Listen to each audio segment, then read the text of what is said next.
લીંબડી શહેરમાં જાહેર રોડ ઉપર તાલુકા પંચાયત કચેરી સામે મહાકાય વિશાળ ખુલ્લી ગટર આવેલી અને આ ખુલ્લી ગટરમાં ગંદકીનું સામ્રાજ્ય જોવા મળ્યું. સ્વચ્છતા તાઇફા કરતું તંત્ર લીંબડી શહેરનું તંત્ર ત્યારે સરકાર દ્વારા મોટા સ્વચ્છતાના તાઇફા કરવામાં આવી રહ્યા છે. સ્વચ્છતા અભિયાન ચલાવવામાં આવી રહ્યા છે ત્યારે આ નજરની સમક્ષ જ તમે જોઈ રહ્યા છો તે મહાકાય ખુલ્લી આશરે 7 થી 8 ફૂટ ઊંડી અને પહોળી 7 ફૂટ ઉપરની જોખમી ગટર છે.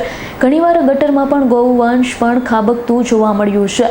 ઘટનાને જોતા આવનાર સમયમાં મોટી દુર્ઘટના સર્જાય તેવું પણ લાગી રહ્યું છે. તેમ છતાં તંત્ર ટસનું મસ થતું નથી. ખાસ કરી વાત કરવામાં આવે તો આ ગટરથી અંદાજિત 200 મીટર દૂર નગરપાલિકા આવેલી છે. જે પ્રશ્ન થઈ રહ્યો છે નગરપાલિકાના અધિકારીઓ કે કર્મચારીઓને ગટર નહીં દેખાતી હોય કે શું ફક્ત સફાઈના તાઇફાજ અને વાતો જ પાલિકા દ્વારા કરવામાં આવતી હોય તેવું લાગી રહ્યું છે.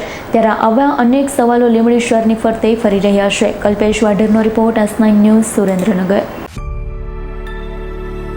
અમારી તમામ માહિતીથી અપડેટ રહેવા માટે જોડાયેલા રહો S9 ન્યૂઝ સાથે.